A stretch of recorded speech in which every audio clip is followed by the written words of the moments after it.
சிவா, உனக்கு நடந்த கொடுமை வேற யாருக்கும் நடக்கக்கூடாது. அந்த ஆண்டவன் தான் உனக்கு தைரியத்தை கொடுக்கணும்.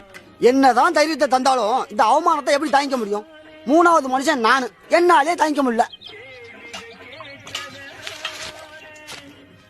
இந்த எதுக்கு? தாங்க முடியலன்னு சொன்னியே, விஷம் குடிச்சிட்டு சாவு. டே சொட்ட, போன எலெக்ஷன்ல நீ ஆளுங்கட்சிக்கு ஓட்டு போட்டியா எதிர்கட்சிக்கு ஓட்டு போட்டியா? எதிர்கட்சிக்கு தான். டெல்லியில இருக்கிற வாஜ்பாய் ஆத்தூர்ல இருக்கிற இந்த சொட்டையன் ஓட்டு போடலன்னு சாப்பிடாம தூங்காம உன்னை நினைச்சு கவலைப்படுவாரா?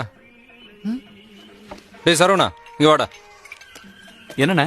இவனுக்கு முருகனை பிடிக்கும், உனக்கு ஆஞ்சநேயரை பிடிக்கும், எனக்கு பாபாவை பிடிக்கும். கடவுள்லயே இவரை பிடிக்கும் இவரை பிடிக்காதுன்னு பிரிச்சு வச்சிருக்கிறோம். நான் ஒரு சாதாரண மனுஷன். என் மாமன் பொண்ணுக்கு எனக்கு பிடிக்காம போனதுல ஆச்சரியம் ஒண்ணும் இல்ல. அப்புறம் இப்படி டீ கடையில உட்காந்துக்கிட்டு வெட்டியா ஊர் நியாயம் பேசுறதுனால தான் குடிக்க தண்ணி கூட இல்லாம இருக்கும். போய் வேலைய பாருங்க.